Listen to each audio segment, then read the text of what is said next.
My husband's parents excluded me from their family for years. Now I'm doing the exact same thing. When I married Daniel, his parents made it clear I wasn't what they'd hoped for. His mother, Linda, would introduce me as Daniel's wife, never by my name, never as her daughter-in-law. His father, Robert, would leave the room when I entered, saying he needed air. At family dinners, they'd set my place at the far end of the table, away from everyone else, with mismatched plates while everyone else had the good china. They'd plan family vacations and tell Daniel about them the day before, saying they assumed I'd be too busy to come.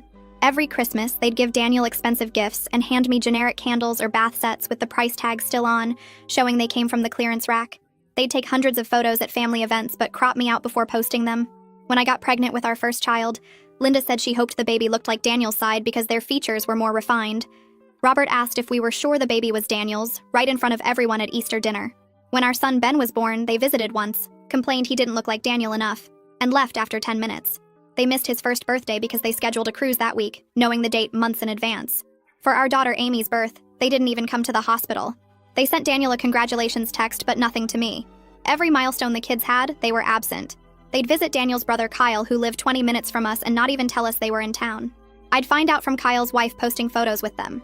When we bought our first house, they refused to come see it, saying it was too far even though it was closer to them than our apartment had been. When Daniel got promoted, they threw a party and didn't invite me, saying it was just for blood family. When I graduated with my master's degree after years of night school, they didn't acknowledge it.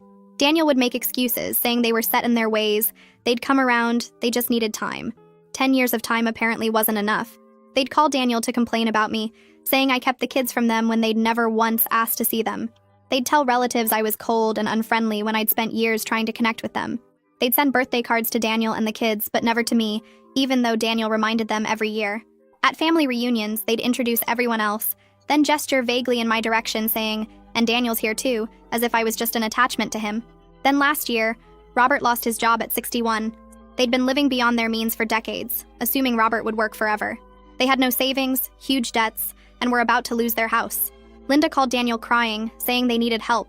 They wanted to move in with us temporarily while they figured things out. Daniel felt obligated and asked me to consider it. I said yes, but I had conditions. They moved in on a Tuesday. I showed them to the smallest bedroom at the back of the house, the one with no closet that we'd been using for storage. Linda asked about the guest suite upstairs, and I said that was for welcomed guests. I gave them mismatched sheets and towels from the donation pile, saying the good linens were for family. At dinner that first night, I set their plates at the TV trays in the living room while we ate at the dining table. Robert asked why they couldn't join us, and I said the table was for immediate family. Linda started to protest, and I reminded her of 10 years of holiday dinners where I'd eaten alone at the end of their table. For Ben's school play, I told them about it an hour before, saying I assumed they'd be too busy to come. When they scrambled to get ready, I said actually the car was full and they'd have to find their own way. They missed it, just like they'd missed every other event in his life. Amy's dance recital, I didn't tell them at all. When they asked why, I said I didn't think they'd be interested since they'd never shown interest before. I started planning a family vacation and booked everything without telling them. When Linda saw me packing, I said it was just for immediate family, and I'd assumed they'd be too busy anyway. They stayed home alone for a week while we went to the beach. For Robert's birthday, I gave him a generic wallet from the dollar store with the tag still on. For Linda's, a candle that smelled like cat pee. They complained to Daniel, and I said I'd put as much thought into their gifts as they'd put into mine for 10 years. When their friends asked to visit, I said the house wasn't ready for guests. They went to Daniel demanding he make me treat them better. What Daniel told them made his mother cry harder. Requested Reds is on Spotify now. Check out link in the description or comments. I heard Daniel's footsteps on the stairs around 8 that night. He walked past me in the kitchen without speaking and went straight to the small bedroom at the back, where his parents were unpacking their few belongings. I turned off the stove and moved closer to the hallway where I could hear everything. Daniel's voice came through the door, steady and cold in a way I'd never heard in 12 years of marriage. He told them to sit down. I heard the bed creak as they sat. Then he started listing everything I'd documented over 10 years. Every holiday dinner where they'd seated me at the end of their table with mismatched plates. Every family vacation they'd planned and told him about the day before, saying they assumed I'd be too busy. Every Christmas gift with the clearance price tag still attached. Every photo they'd cropped me out of before posting. Linda made us sound like a wounded animal. Daniel kept going. He told them about the day Ben was born, how they'd visited once, complained he didn't look enough like their side and left after 10 minutes.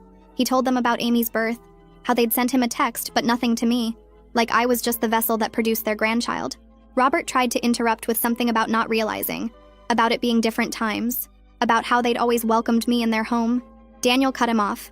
He said they'd made me feel invisible. worthless, undeserving of basic human dignity for a decade, and now they were going to understand exactly how that felt. The silence after was thick enough to choke on. I heard Linda crying, then Robert's voice asking if Daniel was really going to let me treat them this way. Daniel said I was treating them exactly the way they'd taught me to treat unwelcome people in my home. I heard him walk to the door and I moved back to the stove before he came out. He didn't look at me as he passed through the kitchen. The next morning, I was at the dining table making breakfast for Ben and Amy when Linda appeared in the doorway. She stood by the kitchen counter where I'd told her to stay unless I invited her further. Her hands twisted together, and her voice shook when she started talking. She said she didn't realize how bad it had been. She said she hoped we could start over, maybe find a way to be a real family. I poured orange juice into Ben's glass, then Amy's, watching the liquid fill each cup to exactly the same level. I set the pitcher down and finally looked at Linda. I told her that 10 years of cruelty doesn't get erased by one uncomfortable conversation. She opened her mouth to say something else, but I turned back to the eggs on the stove. After a minute, I heard her footsteps retreat down the hallway. Robert went to Daniel's home office around noon. I was folding laundry in the bedroom across the hall, and I left my door open so I could hear. Robert's voice had that man-to-man tone, asking Daniel to make me be reasonable. He said they were family, and family forgives. Daniel's response was quiet but clear. He said I was being perfectly reasonable. He said reasonable was exactly what his parents had taught me to be through their example. He said if they didn't like experiencing their own behavior reflected back at them, maybe they should have thought about that before spending a decade making me feel like garbage. Robert said something I couldn't hear, his voice dropping low. Daniel stayed steady. He said they had nowhere else to go and no money to get there, so they were going to stay here and accept whatever treatment I decided they deserved. When Robert came out of the office, he'd aged 20 years. His shoulders curved forward, and his steps were slow and careful, like a man walking on ice. That night, I heard crying from their bedroom. The walls in our house are thin, and I was in the hallway putting away clean towels when Linda's voice carried through the door. She was telling Robert this was worse than losing the house.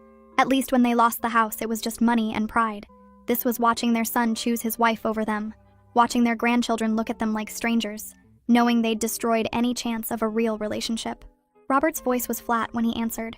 He said they had nowhere else to go and no money to get there. He said they had to endure whatever I decided to do because the alternative was sleeping in their car. I stood in the hallway with the empty laundry basket and felt something twist in my chest. It felt like vindication, and it felt like being sick at the same time. I went back to the master bedroom and closed the door. Ben asked me at breakfast the next morning why Grandma and Grandpa ate in the living room instead of with us. Amy was pushing cereal around in her bowl, and I saw her eyes flick up to watch me. I told Ben it was complicated. He frowned and said it seemed mean. I changed the subject by asking about his math homework, but his confused expression stayed in my head all day while I was at work. When I came home, Amy was in the living room doing homework, and I caught her watching Linda through the doorway. Linda was sitting on the edge of the TV tray eating something from a paper plate. Amy's face had this look of curious concern, like she was trying to figure out a puzzle. I called her to the kitchen to help with dinner, and she came, but I noticed she kept glancing back. May called that evening while I was cleaning up the kitchen. She asked how things were going with Daniel's parents living here. I gave her the full rundown of my mirrored treatment plan. I told her about the small bedroom with no closet, the mismatched sheets, the TV trays in the living room, the last-minute notifications about family events. I told her about the dollar store gifts. She was quiet for a long moment after I finished. Then she said she understood my anger. She said anyone would be angry after what they'd put me through. But she asked if I'd thought about what happens after the revenge feels satisfying. I told her I'd think about that when the satisfaction actually arrived. She made a humming sound that could have meant anything, and we talked about other things before hanging up. 2 weeks into their stay, Linda tried to help with dinner. I was at the stove browning meat for tacos when she appeared beside me and reached for the cutting board. I told her the kitchen was my space, and she should wait in her room until I called her for meals. She pulled her hand back like she'd touched something hot. She said okay in this small voice and left immediately. I felt Daniel watching me from the doorway to the dining room. When I looked at him, his expression was something I couldn't read. Not angry exactly. Not disappointed. Something else that made me turn back to the stove and focus very hard on stirring the meat. Robert got another rejection email that afternoon. I was walking past their bedroom when I heard him tell Linda that nobody wanted to hire someone his age. His voice had this defeated quality that made me stop in the hallway. Linda asked if they should try Kyle for money. Robert said Kyle already told them his own finances were tight and he couldn't help. Linda started crying again. These quiet sobs that leaked under the door. Robert said something too soft to hear. Their desperation filled the hallway like smoke, and I breathed it in deep. This was the vindication I'd been waiting for. This feeling of them finally understanding what it was like to be powerless and unwanted. I went back to the living room and sat down with my laptop and let that feeling settle in my chest. I planned a family game night for Friday. I set everything up in the living room where Linda and Robert usually ate their dinner. Board games on the coffee table, snacks in bowls, the good throw blankets on the couch. When they came out of their bedroom at 6 expecting to eat, I told them we needed the space tonight. I said they should eat in their bedroom. Linda's face did this thing where understanding finally clicked into place. She looked at the game setup, then at me, then at Daniel and the kids on the couch. She saw that this was going to be her life here. Meals in a bedroom, excluded from family activities, watching through doorways while the real family did things together. She took the paper plates I handed her and went back down the hallway without arguing. Daniel confronted me after we put Ben and Amy to bed. He asked how long I planned to keep this up. I reminded him of every family event his parents had excluded me from. I listed the holidays where I'd sat alone at the end of their table. I detailed every milestone they'd ignored, every cruel comment, every deliberate snub. I asked him where he'd been during all of that. I asked him how many times he'd told me to be patient, to give them time, to understand they were set in their ways. He stood there in our bedroom with his hands in his pockets and didn't have an answer. After a long silence, he got into bed and turned off his lamp. I stayed up another hour scrolling through photos on my phone, looking at all the family pictures they'd cropped me out of over the years. The phone rang Thursday morning while I was unloading the dishwasher. Ben's teacher introduced herself and asked if I had a few minutes to talk about some concerns. My stomach dropped, but I kept my voice steady. She explained that Ben had been quieter than usual in class, not participating in group activities the way he normally did, keeping to himself at recess. She asked if anything had changed at home that might explain the shift in his behavior. I told her everything was fine. We were just adjusting to some family visitors staying with us temporarily. The guilt started creeping up my chest like cold water, but I shoved it down hard. I remembered Linda standing in that hospital room after Ben was born, looking at my newborn son, and complaining he didn't have enough of Daniel's features, like my genes had contaminated him somehow. The teacher said she'd keep monitoring the situation, and suggested I watch for any changes in his mood or behavior at home. I promised I would, and hung up feeling that guilt battle with my anger. 3 weeks had passed since Linda and Robert moved in. I was folding laundry in the living room when Linda appeared in the doorway to the kitchen, where Amy was getting a snack. Linda's voice was soft and careful, as she told Amy she'd seen her dance recital photos on the fridge and thought her form looked really graceful. Amy froze with her hand in the cookie jar and looked at me with this uncertain expression, like she was asking permission to respond. She turned back to Linda and said thank you in this polite but distant voice, then grabbed her cookies and came to sit on the opposite side of the room from where Linda stood. Linda's face did this crumpling thing that lasted just a second before she smoothed it back to neutral. For the first time since they'd moved in, I felt something crack in the satisfaction I'd been carrying around. It wasn't regret exactly, more like the first hint that this revenge might be costing more than I'd calculated. Robert found me in the hallway outside the bathroom on Saturday. He cleared his throat and said he'd noticed the faucet in the guest bathroom had been dripping, and he was pretty handy with that kind of thing from years of maintaining their old house. He offered to fix it for us if I had the tools. I looked at him standing there trying to be useful and told him we had a plumber scheduled to come look at it next week. I added that he should probably focus his energy on job hunting instead of home repairs. Daniel was coming up the stairs with a basket of clean towels, and I saw him stop when he heard my response. Robert nodded slowly and went back to his bedroom without another word. That evening, after the kids were asleep, Daniel came into our bedroom and closed the door behind him. He said what I'd done to his father that afternoon was cruel for no reason. I started listing all the times Robert had been cruel to me, but Daniel cut me off and said he knew. He remembered. But turning away, someone trying to help felt different from the mirrored punishments. We argued for the first time since his parents had moved in, really argued with raised voices that we had to quiet down so the kids wouldn't hear. I found the drawings on Tuesday afternoon. I was putting away Amy's clean clothes in her dresser when I saw the folded papers tucked under her socks. They were simple pencil sketches, flowers and hearts, and stick figures labeled Grandma and Amy. There were notes, too, written in Linda's shaky handwriting telling Amy she loved her and was proud of her. There were similar papers in Ben's room hidden in his desk drawer, drawings of trucks and dinosaurs with notes saying, "Grandpa loves you and you're such a smart boy." My hands shook as I gathered them all up. I found Linda in the small bedroom folding the mismatched towels I'd given her. I dropped the papers on the bed and asked how long she'd been sneaking gifts to my children behind my back. Linda's face went pale and she started crying immediately, these big gasping sobs that made her whole body shake. She said she was trying to be the grandmother she should have been from the start, that she knew she had no right to their love, but she wanted them to know she cared. I told her it was too late for that. 10 years too late. I scooped up all the drawings and notes and took them to my bedroom, shoving them in the back of my closet where the kids couldn't find them. Daniel waited until the kids were in bed that night before he told me we needed to talk. He sat on the edge of our bed and said he thought I'd made my point with his parents, and we needed to find a better way forward for everyone. Something in me exploded. I started listing every single time over 10 years that he'd told me to be patient with Linda and Robert, every excuse he'd made for their behavior, every family event where he'd asked me to just tolerate their treatment for a few more hours. I reminded him of the Easter dinner where his father questioned if Ben was really his child, and Daniel had just changed the subject instead of defending me. I brought up the master's degree graduation he'd convinced me not to make a big deal about because it would make his parents uncomfortable. My voice got louder with each memory until I was almost yelling about how he'd chosen their comfort over my dignity for an entire decade. Daniel sat there taking it and finally admitted he'd failed me, that he should have stood up to them years ago. Then he said 2 wrongs don't make a right and we needed to think about Ben and Amy now. That made me even angrier because he was finally taking a stand now that his parents were the ones suffering, not when I was the one was excluded and humiliated year after year. Ping came over for coffee Wednesday morning. We sat at the kitchen table while Linda and Robert stayed in their bedroom like I'd trained them to do when I had visitors. Ping asked how things were going and I could hear the concern in her voice. She said gently that while my anger was completely valid and understandable, the way I was expressing it might be damaging my kids and my marriage. I got defensive immediately and started detailing the psychological warfare Linda and Robert had waged against me for 10 years. I told her about every cropped photo, every deliberate exclusion, every cruel comment about my children. Ping listened to all of it without interrupting, then said something that made me stop mid-sentence. She said revenge that hurts everyone around you isn't really revenge, it's just spreading the pain to new people. She asked if making Linda and Robert suffer was worth watching my kids become anxious and my marriage strain under the weight of it. I didn't have a good answer for that. Thursday afternoon, I came around the corner from the laundry room and saw Amy in the kitchen bringing Linda a glass of water. Amy was asking if Linda was okay in this sweet, concerned voice that sounded too grown up for a 6-year-old. Linda thanked her and touched her hair gently, and Amy smiled at her grandmother with real warmth. Then Amy saw me standing in the doorway, and her whole body went stiff. The smile disappeared, and she looked scared. Actually scared of my reaction to showing basic kindness to another person. She mumbled something about homework and ran upstairs to her room. Linda and I stood there in the kitchen not looking at each other. That image of my daughter's scared face hit me harder than anything else had in this entire situation. I'd created an environment where my child was afraid to be kind.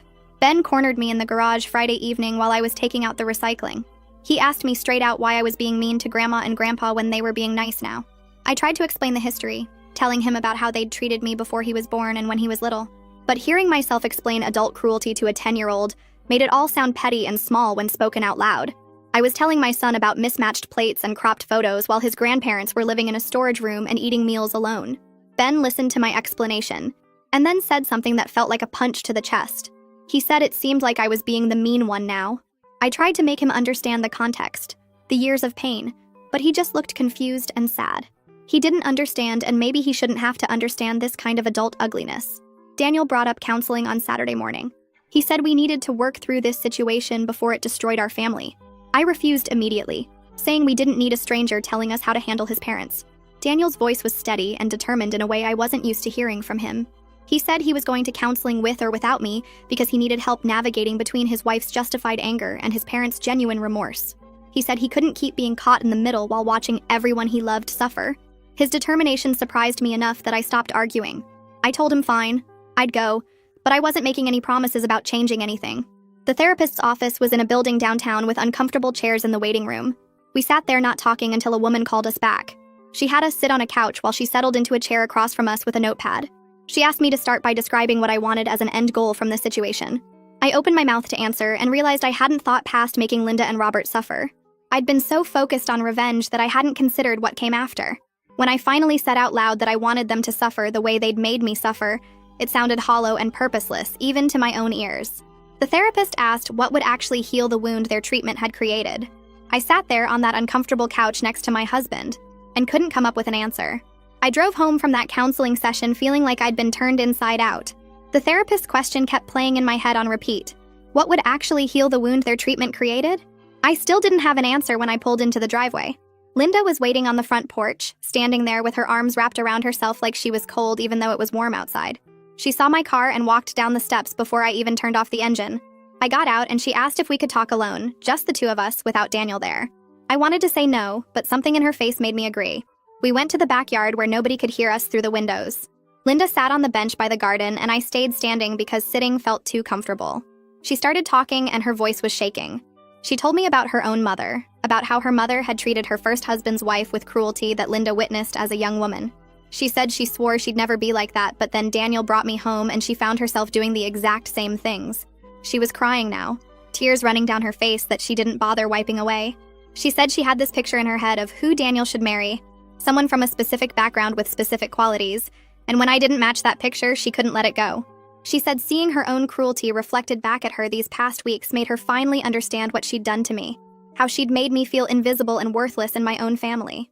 She looked at me directly and said she knew sorry wasn't enough, that words couldn't undo 10 years of deliberate exclusion and pain. I stood there listening and feeling that familiar anger rise up in my chest. Part of me wanted to tell her it was too late, that she'd had a decade to figure this out and chose cruelty instead. But another part of me, the part that was tired of being angry all the time, knew she was right about one thing. Sorry wasn't enough, but it was something. I told her she was right. That sorry didn't erase anything, but I also admitted something I hadn't wanted to say out loud. I told her that continuing this revenge cycle was poisoning my children and my marriage, that I could see it in Amy's scared face and Ben's confusion. I said I didn't want my kids growing up thinking cruelty was normal family behavior, just because their grandmother had modeled it first. We sat in uncomfortable silence for what felt like forever. The only sound was birds in the trees and a neighbor's lawnmower running somewhere down the street. Finally, I said we needed to establish real boundaries and expectations, instead of me just mirroring her past behavior back at her. I told her that meant actual participation in family life, genuine interest in the grandchildren, respect for me as their mother and Daniel's wife. Linda agreed to whatever I needed, and for the first time her remorse seemed genuine instead of self-pitying. She wasn't crying because she felt bad for herself anymore. She was crying because she finally understood what she'd actually done. Robert appeared from around the side of the house, and I realized he'd been waiting to join us. He walked over slowly like he wasn't sure if he was welcome. He sat down next to Linda on the bench and looked at me with an expression I'd never seen on his face before. He said he needed to admit something too. He told me he went along with Linda's treatment of me because it was easier than confronting her or looking at his own prejudices about who Daniel should have married. He said he told himself he was just supporting his wife, but really, he was taking the coward's way out. His voice got rough when he talked about watching Ben and Amy be afraid to show him affection, how they'd learned to keep their distance because he'd never been present in their lives. He said he destroyed those relationships before they could even begin, and that was on him, not on Linda, not on me. His accountability felt different from an apology, more real somehow. Daniel came outside then, and I realized he must have been watching from the kitchen window, waiting to see if I needed him. He walked over and stood next to me, not touching but close enough that I could feel his support. I looked at him and said we needed to talk, just us. We went inside to our bedroom and closed the door. For the first time in weeks, we had a real conversation instead of just arguing or avoiding each other. I explained that I needed him to see what his parents' treatment actually looked like from the receiving end, that he'd spent 10 years minimizing and excusing their behavior because confronting them was uncomfortable. Daniel's eyes filled with tears, and he admitted I was right.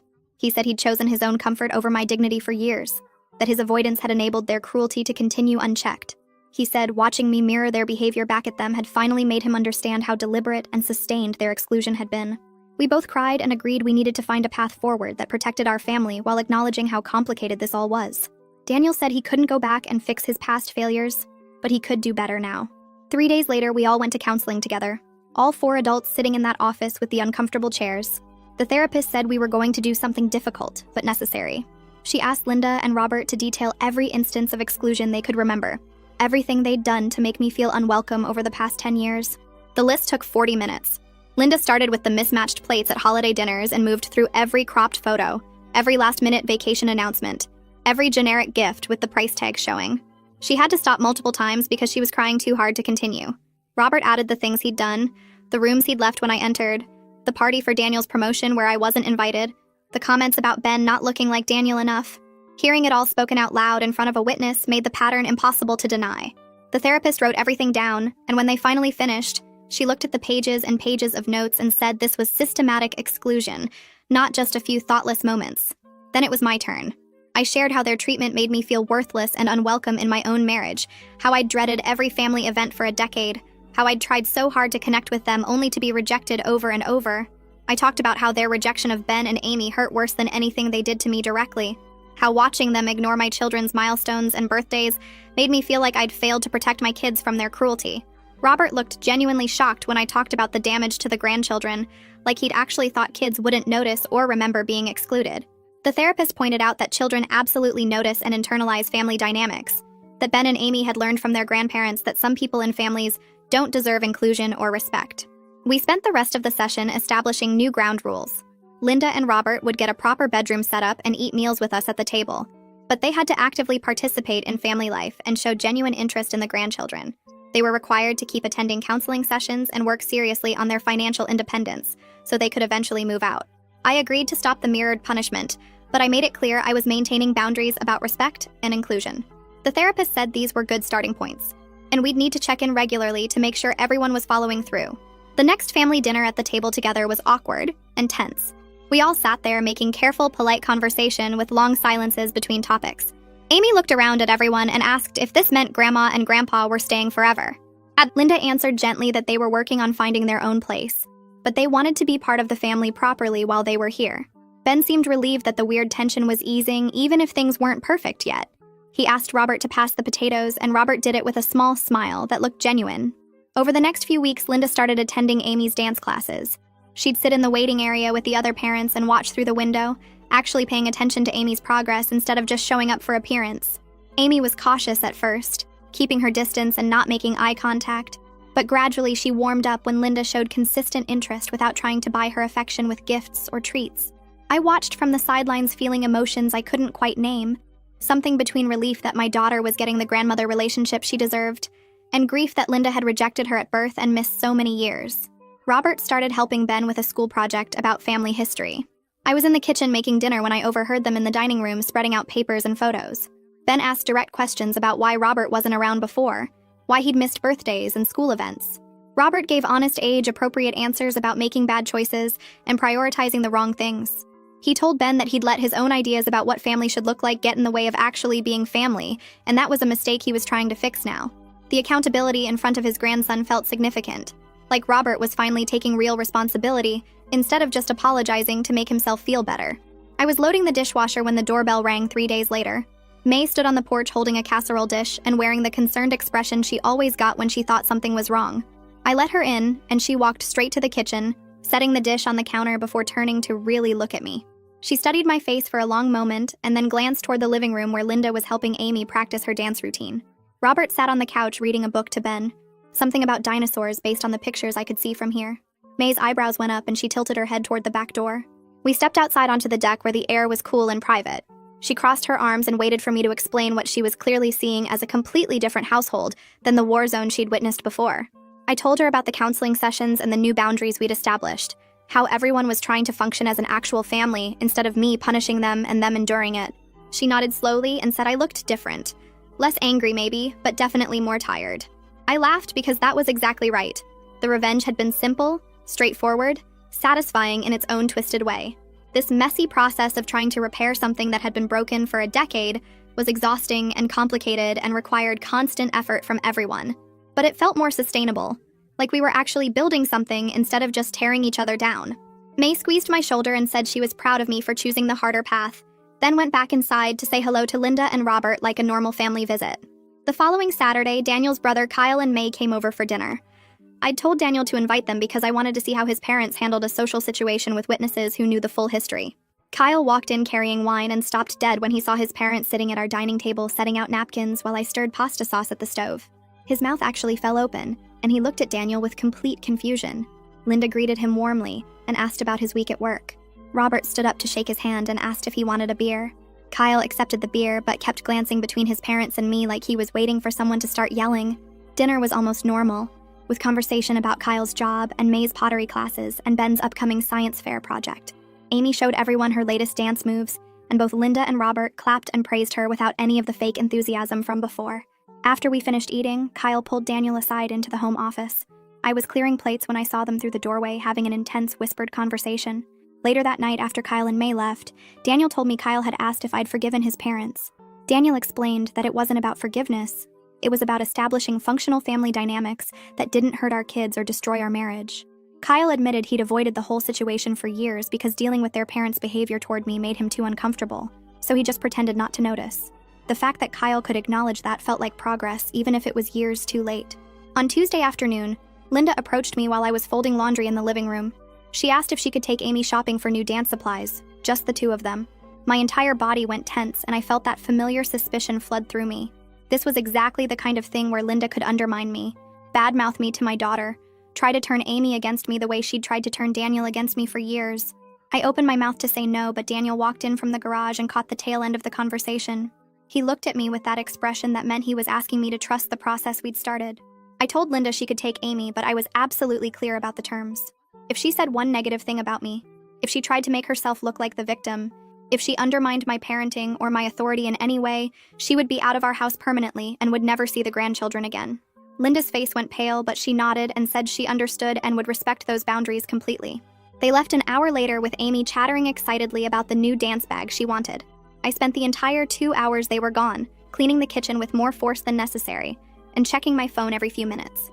When they returned, Amy ran in holding shopping bags and hugged me, talking rapidly about the supplies they'd picked out, and how Grandma let her choose everything herself. I pulled Linda aside while Amy showed Daniel her new things, and asked directly if she'd said anything inappropriate. Linda looked me in the eye and said she'd talked about dance and Amy's favorite colors and what snacks she liked. Nothing more.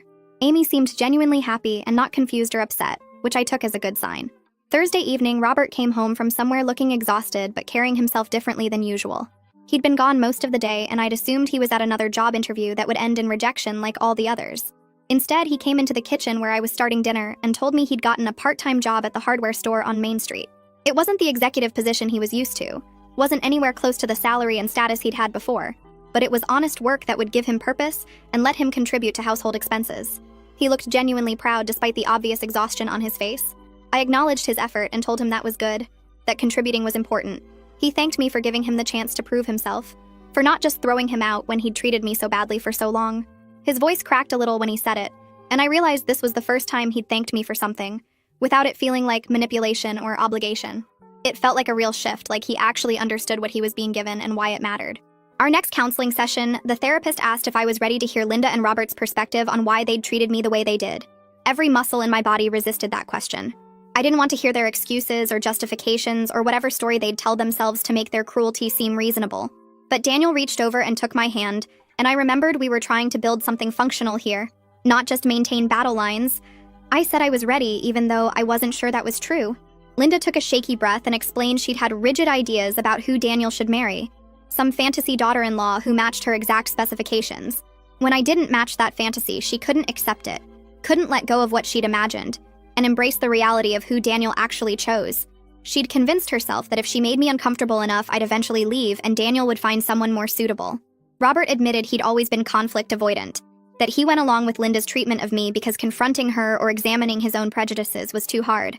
He took the path of least resistance even when he knew it was wrong, and he was ashamed of that cowardice now. I sat with their explanations for a long minute before responding. I told them that understanding their motivations didn't erase the damage they'd caused or make the past decade hurt any less. But it did help me see them as flawed people who made terrible choices rather than monsters who'd intentionally set out to destroy me. That distinction mattered somehow, made the whole thing feel less personal, even though it had been deeply personal. The therapist said this was progress toward coexistence, if not full reconciliation, that seeing each other as complex humans rather than villains or victims was important for moving forward. Linda asked what she could actually do to make real amends, how she could prove this wasn't just words. I told her the only thing that mattered was consistent changed behavior over time. Not grand gestures or dramatic apologies, just day after day of treating me and my children with genuine respect and care. She nodded and said she could do that. Would do that for however long it took. The following week, Ben's teacher called again. This time her tone was completely different from the concerned call I'd gotten before. She said Ben's mood had improved significantly, and he seemed much more settled at the school. His focus was better. He was participating in class discussions again, and he'd stopped that withdrawn behavior that had worried her. I thanked her for letting me know and hung up feeling that complicated mix of relief and guilt. The household tension had been affecting him more than I'd wanted to admit. I'd told myself the kids were resilient, that they didn't fully understand what was happening, but clearly Ben had absorbed every bit of the anger and dysfunction. Creating stability, even if it was imperfect, was better for my kids than maintaining my revenge. That realization felt like losing something, like giving up a weapon I'd earned the right to use. But it also felt like choosing my children's well-being over my own justified anger. And when I put it that way, the choice seemed obvious, even if it hurt. Saturday morning, Amy came into the kitchen holding markers and construction paper. She asked if she could make Grandma a birthday card because Linda's birthday was next week. My first instinct was immediate and sharp. That automatic no that came from years of protecting myself and my kids from Linda's rejection. But I looked at Amy's hopeful face and thought about all the therapy sessions and boundary conversations and the slow, painful progress we'd been making. Instead of saying no, I sat down at the table with her and helped her make the card. We drew flowers and butterflies, and Amy wrote her name in careful letters at the bottom. When she gave it to Linda that evening, Linda started crying and pulled Amy into a hug. I stood in the doorway watching someone who'd hurt me deeply receive kindness from my daughter, and that familiar discomfort settled in my chest. Daniel came up behind me and squeezed my hand. He didn't say anything, but I knew he understood how hard this was, how much effort it took to allow these moments instead of blocking them out of spite. 2 weeks later, Ping called and invited our whole family to dinner at her and Wei's house. She specifically said Linda and Robert were included in the invitation. It would be the first time we'd socialized as a complete family unit outside our own home, the first time other people would see us functioning together. I agreed, but felt anxious about it all week. The dinner itself was surprisingly functional, if not exactly comfortable. Wei told a story about his own difficult family dynamics, how his parents had disapproved of Ping initially, and how they'd worked through it with time and firm boundaries. He said the key was consistency, and not accepting behavior that crossed lines even when it was family doing the crossing. Hearing someone else validate that approach made me feel less alone in this messy process. After dinner, Linda pulled me aside into Ping's kitchen while everyone else was in the living room. She thanked me for not giving up on the possibility of functional family relationships. She said she knew she didn't deserve my grace, but she was grateful for it. That having a chance to know her grandchildren and be part of their lives was more than she'd thought she'd get after everything she'd done. I looked at her directly and told her I wasn't doing this for her sake. I was doing it for my kids who deserved grandparents and for my marriage, which couldn't survive continued warfare. That was honest, even if it wasn't warm. And Linda nodded like she understood that was the best she was going to get right now. 5 months after they moved in, Robert came home from his hardware store shift and asked if we could all sit down together. Linda was already at the kitchen table with Daniel when I walked in from picking up the kids from the school. Robert cleared his throat and said they'd been saving every penny from his paychecks and Linda's part-time cashier job at the grocery store. They had enough now for a security deposit and first month's rent on a small apartment about 15 minutes away. Linda added quickly that they weren't leaving because things were bad, but because having their own space would be healthier for everyone. I nodded and said that made sense, feeling a weird mix of relief and something else I couldn't name. Ben looked up from his homework at the kitchen counter and asked if Grandma and Grandpa were moving far away. Robert told him they'd still see each other all the time, just not living in the same house. Amy's face fell and she asked if she did something wrong. Linda got up and hugged her, saying they loved living with us, but grown-ups sometimes need their own space. That night after the kids went to bed, I sat on the back porch thinking about how different this felt from when they first arrived. Back then, I would have celebrated them leaving. Now I felt something closer to sadness mixed with the relief, which annoyed me because I didn't want to feel sad about people who'd hurt me so badly. The moving day came on a Saturday morning. Daniel rented a truck and we all helped load their stuff, which wasn't much since they'd lost most of their belongings when they lost their house.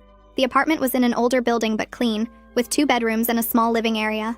Linda walked through it with this careful expression, like she was trying not to show too much emotion either way. Robert carried boxes up the stairs, and I noticed how much older he looked than when they'd first moved in, like the humility of the past months had aged him. Ben and Amy ran around exploring while we unpacked, and Amy discovered the second bedroom had a window seat. Linda knelt down next to her and said that could be Amy's special spot when she visited, if that was okay with me. She looked right at me when she said it, asking permission instead of assuming. I told her the kids could have sleepovers once we established some ground rules. Linda's whole face changed and she thanked me 3 times in a row. We spent the afternoon setting up furniture and hanging curtains, and it felt weirdly normal, like we were actually family helping family. Robert ordered pizza for everyone, and we ate sitting on their new couch with paper plates. Ben asked when they could come back and visit the apartment, and Daniel said we'd figure out a schedule that worked for everyone. On the drive home, Amy fell asleep in her car seat and Ben stared out the window quietly. Daniel reached over and squeezed my hand without saying anything. The first overnight visit was 2 weeks later on a Friday night. I packed the kids' bags with their pajamas, toothbrushes, and specific instructions written on a list for Linda about bedtimes, food restrictions, and emergency contacts. Linda took the list seriously and read through it twice, promising to follow everything exactly. I kissed Ben and Amy goodbye and watched them walk up to the apartment building with their little backpacks. The house felt too quiet that night. I checked my phone every 20 minutes, even though Linda had texted right away that they'd arrived safely. Daniel found me staring at my phone at 10 o'clock and reminded me that his parents had been doing really well for months now. I knew he was right, but couldn't shake the anxiety that something would go wrong. Around midnight, I finally fell asleep, and when I woke up the next morning, the first thing I did was check my phone. Linda had sent a photo of Ben and Amy eating pancakes at her little kitchen table, both smiling. I drove over to pick them up at 9 like we'd agreed, and when Linda opened the door, both kids ran to hug me, talking over each other about the fun they'd had. Linda handed me a folder with notes about what they'd eaten, when they'd gone to bed, and how the night had gone. Every single one of my instructions had been followed perfectly. She didn't ask for praise or acknowledgement, just wanted me to have the information. On the drive home, Ben told me Grandpa had taught him a card game, and Grandma had let them help make breakfast. Amy said she liked sleeping in the room with the window seat. That night I texted Linda, thanking her for respecting the boundaries, and she responded immediately saying she was grateful for the chance. Our final scheduled counseling session happened the following week. The therapist had been seeing us weekly for months and said this would be our last required appointment unless we wanted to continue. She asked each of us what we'd learned from this whole process. Robert went first and talked about how he'd spent his whole life avoiding conflict and going along with whatever was easiest, and that passivity had enabled real cruelty towards someone who didn't deserve it. Linda spoke next, and her voice shook when she said she'd learned that her own insecurities and rigid expectations had caused genuine damage to her family, and that changing behavior was harder, but more important, than just apologizing. Daniel admitted he'd been a coward for years, making excuses and avoiding confrontation because dealing with the tension was uncomfortable, and his avoidance had left me alone to endure treatment no one should tolerate. When it was my turn, I said I'd learned that revenge feels satisfying at first, but doesn't actually heal anything, and that my children's well-being and my marriage mattered more than my completely justified anger. The therapist nodded and said we'd done hard work that most families never attempt. She reminded us that progress isn't linear and we'd probably have setbacks, but we'd built tools to handle them. Linda asked if we could still call her if issues came up, and the therapist said absolutely. Her door was always open. Walking out to the parking lot afterward felt different from walking in had months ago. Robert shook Daniel's hand and Linda hugged me carefully, like she was still learning the boundaries of physical affection with me. Kyle called me the next day and asked if he could come over to talk privately. He showed up that evening after the kids were in bed, looking uncomfortable. We sat in the living room and he apologized for never standing up for me during all those years his parents excluded me from family events. He said he'd witnessed their treatment and stayed silent because confronting them seemed too hard, and watching this whole process had made him realize his silence was complicity. I appreciated him saying it, even though it didn't change the past. He asked how I'd managed to move from the revenge phase to something more functional, and I told him honestly that it wasn't a clean transition, that some days I still wanted to punish Linda and Robert for the years they stole, but mostly I was just tired and wanted peace for my kids. Kyle said he and May wanted to do better going forward, wanted to build a family dynamic where people actually stood up for each other. We agreed to try to. He promised that if his parents ever slipped back into old patterns, he wouldn't stay quiet this time. After he left, I felt something shift, like maybe the extended family could actually function if everyone committed to the work. Linda called a few weeks later and asked if she could host Thanksgiving at her apartment for the whole family. My first reaction was an automatic no, that instinct to refuse anything she asked for. But Daniel heard the conversation and later encouraged me to think of it as a test of whether the new normal could hold. I called her back and said yes with one clear condition, that if she reverted to any of her old exclusionary behaviors, we would leave immediately, and she'd lose time with the grandchildren. Linda agreed without hesitation, and said she understood completely. The weeks leading up to Thanksgiving, I felt anxious about it. Ping called to check in, and I told her my concerns about whether Linda could actually host an inclusive family dinner after years of excluding me. Ping reminded me that Linda had been consistently different for months now, and that I could leave any time if things went badly. That helped a little. Thanksgiving Day arrived, and we drove to Linda's apartment with dishes I'd made to contribute. Kyle and May were already there when we arrived, and the small space was crowded but warm. Linda had set the table carefully with matching plates, and everyone had a name card at their spot. Mine was in crayon with hearts around it saying Amy's Mommy in Amy's handwriting. Linda saw me looking at it, and her eyes filled with tears. She came over and thanked me quietly for giving them this chance, for not writing them off completely. I didn't know what to say, so I just nodded. Robert helped Ben and Amy make the place cards that morning, Linda explained, and they'd been so excited about it. The dinner itself was surprisingly okay. Linda made a point of including me in every conversation, asking my opinion on things and making sure I felt comfortable. Robert told stories that actually made everyone laugh, and I caught myself almost enjoying it before remembering to stay guarded. After we ate, the kids played cards with Robert while the adults cleaned up. Linda worked next to me at the sink washing dishes and said she knew this didn't erase anything, but she hoped it showed she was trying. I told her actions over time mattered more than words, and she said she understood that. May called me a few days after Thanksgiving and said she was proud of how I'd handled everything. She said watching me validate my own pain, while still choosing the harder path of boundaries instead of continued revenge, took real strength. I admitted that some days I still wanted to punish Linda and Robert for the years they stole from me, but most days I was just tired and wanted peace. May said that was probably healthier than either keeping the rage burning or pretending everything was fine.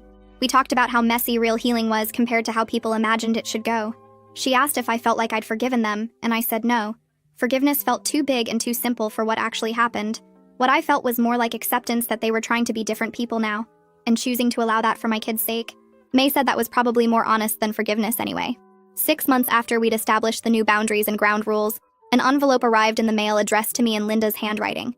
Inside was a letter, pages long, detailing every specific incident she could remember where she'd excluded me or hurt me. The list was thorough and painful to read. Next to each incident, she'd written a genuine apology explaining why that particular action was cruel and what she should have done instead. She didn't ask for forgiveness anywhere in the letter. The last paragraph just said she needed me to know she saw exactly what she'd done, that she understood the full scope of her cruelty, and that she was committed to being different going forward. I read it 3 times and then put it in my desk drawer. I didn't respond right away because I needed time to process seeing all those years of hurt acknowledged in writing. Daniel found me crying in our bedroom that night and held me while I told him about the letter. He said his mother was really trying, and I said I knew that, but it didn't make the past hurt less. 2 weeks later, Daniel arranged a date night for just the 2 of us. The first one in months where his parents weren't the main topic of conversation. We went to dinner at a restaurant we used to love before everything got complicated. Halfway through the meal, Daniel reached across the table and took my hand. He told me he was amazed by my strength in choosing the harder path of boundaries and functional relationships over the simpler satisfaction of continued revenge. He said watching me parent through this impossible situation while protecting our kids and trying to heal our family had made him love me more, not less. I started crying right there in the restaurant.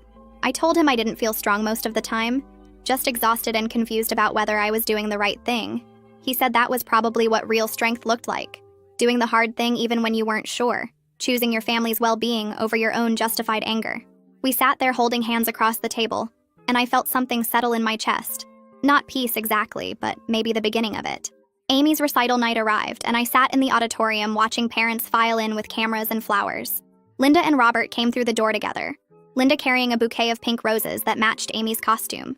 They sat 3 rows ahead of us, and I watched Robert lean forward in his seat when the lights dimmed, actually paying attention instead of checking his phone. Amy twirled across the stage in her butterfly costume, and Linda clapped so hard her hands must have hurt. After the performance ended, Linda found us in the lobby and asked if she could take a photo with Amy. She looked directly at me and said she'd really like me to be in it too, if that was okay. We stood together while Daniel took the picture, Linda's arm around Amy and my hand on my daughter's shoulder, and something about seeing myself included in that moment made my throat tight. Ben came home from the school the next week, talking about how Robert had been teaching him to use tools in the garage. He showed me a small wooden box he'd made, sanded smooth and stained dark brown, and said Robert had helped him measure and cut every piece. I held that box in my hands and felt happiness that my son had this relationship mixed with grief. So sharp it made my chest ache. Daniel found me staring at the box later and wrapped his arms around me from behind. He reminded me we couldn't change the past, but we were building something better now, and I leaned back against him because I needed to believe that was true. 7 months had passed since Linda and Robert moved in, and our family had found a rhythm that worked even if it wasn't perfect. We ate dinner together every Wednesday. The kids spent Saturday afternoons with their grandparents, and conversations happened without the careful tension that used to fill every room. The marriage counselor told us during our session that we'd done remarkable work and could move to monthly check-ins instead of weekly ones. I felt cautiously hopeful about maintaining this balance, like maybe we'd actually figured out how to be a functional family despite everything. I finally wrote back to Linda about her letter. I told her I'd received it, and that seeing her write out every specific incident mattered to me, because it meant she really understood what she'd done. I didn't say I forgave her because I wasn't there yet and might never be, but I wrote that I appreciated her genuine effort to change and be the grandmother my children deserved. She responded 3 days later with just a thank you and nothing else. No requests for more or demands that I say I forgave her, which felt like she'd actually learned something about respecting my boundaries. Robert came home from work 2 weeks later looking different, standing taller than usual. He'd been promoted to assistant manager at the hardware store and wanted to take the family out to dinner to celebrate. We went to a steakhouse near the mall, and Robert ordered appetizers for the table, making sure to ask what everyone wanted. He stood up before dessert came and thanked me for giving him a place to land when he had nothing. He said the experience of losing everything and having to rebuild taught him things about humility that his executive career never did. The gratitude in his voice sounded genuine, and I nodded at him across the table, accepting what he offered without needing to say more. Kyle and May invited us over for Sunday brunch and announced they were expecting a baby due in January. Linda's face lit up immediately. Then she looked at me nervously, like she was asking permission to be excited. I told her congratulations and that I hoped she'd learned from her mistakes with Ben and Amy. She promised she'd be a better grandmother this time, that she'd do everything right from the start, and I believed her, because she'd proven over 7 months that people could actually change if they worked hard enough at it. Ben cornered me in the kitchen while I was making his lunch for school. He asked directly if I'd forgiven Grandma and Grandpa for being mean before. I stopped spreading peanut butter and told him honestly that forgiveness was complicated and I was still working on it, but I'd chosen to let them be part of our family because they were trying hard to be better. He seemed satisfied with that answer and said he was glad they were around now because Robert was teaching him cool stuff and Linda always had good snacks. His simple acceptance of the messy reality made me smile, despite the weight of everything else. We had a family barbecue at our house in early September with the weather still warm enough to eat outside. I stood by the grill flipping burgers and watched Linda and Robert playing tag with Ben and Amy in the yard. Robert caught my eye across the lawn and mouthed, "Thank you." And I nodded back because while I'd never forget the decade of cruelty, I could see they were genuinely trying to be different people now. Daniel wrapped his arm around my waist and we stood there together, watching our imperfect but functional family, and he kissed the side of my head without saying anything because sometimes there weren't words for complicated feelings. The marriage counselor scheduled a final check-in session to assess our progress. She asked if I felt the situation was resolved and I said no. It wasn't resolved because you can't resolve a decade of damage in 7 months. But it was managed and sustainable, which felt like the best I could hope for. The therapist nodded and said that was actually the healthiest possible outcome. Not pretending the past didn't happen, but building functional relationships despite it. She said most families never get this far and we should be proud of the work we'd done. Ping came over for coffee the next afternoon and asked how I really felt about everything now that things had stabilized. I admitted I still had anger that flared up sometimes when I remembered specific incidents, like Linda's comment about hoping Ben wouldn't look like me or Robert questioning his paternity. But mostly, I felt tired relief that the active conflict was over and we could just be a family without constant tension. Ping said healing wasn't straight, and I was allowed to have complicated feelings about people who hurt me deeply even if they'd changed. And hearing her say that made me feel less guilty about not being able to forgive completely. Linda caught me in the kitchen one Saturday morning while I was making pancakes for the kids. She asked if she could take Amy to get her ears pierced, something Amy had been begging me about for months. My first reaction was to say no just because Linda was asking, but I stopped myself and actually thought about it. Amy was old enough and it was a normal grandmother thing to do. I told Linda yes, but that I was coming with them. We went to the mall that afternoon. All 3 of us and Linda paid for the piercing and picked out little silver studs with Amy. Watching them together in the mirror, Amy excited and Linda genuinely engaged, felt like what grandparents and grandchildren were supposed to look like. Progress didn't look like I'd imagined, but it was still progress. 8 months after Robert and Linda moved in, Daniel told me one night after the kids went to bed that he was proud of how I'd handled everything. I laughed and said there was nothing graceful about the revenge phase, when I deliberately made them miserable. He said even that was understandable given what I'd endured for 10 years. We talked for over an hour about how we were both doing better at communicating, at supporting each other through the mess of family relationships. Robert and Linda invited everyone to their apartment for dinner a few weeks later. They'd set up the small space nicely, and Linda had cooked a full meal. Kyle and May came with their growing baby bump, and Ping and Wei showed up with wine. Linda made a point of introducing me as her daughter-in-law and Ben and Amy's mother, using my name over and over in every conversation. She included me in discussions, asked my opinion on things, made sure I felt part of everything. The deliberate inclusion felt like she was trying to make up for all those years of exclusion, and while it didn't erase the past, it acknowledged what had happened. We drove home that night with Ben and Amy talking nonstop about their grandparents' apartment and the games Robert taught them. I looked at Daniel's profile in the driver's seat and realized we'd built something that worked even if it wasn't perfect. The decade of pain couldn't be erased, and I'd probably always carry anger about those lost years and missed moments. But my children had grandparents who loved them now, and my marriage was stronger for surviving the storm. Daniel reached over and squeezed my hand without taking his eyes off the road. I squeezed back, holding on to what we'd chosen together, the messy work of family over the temporary satisfaction of revenge.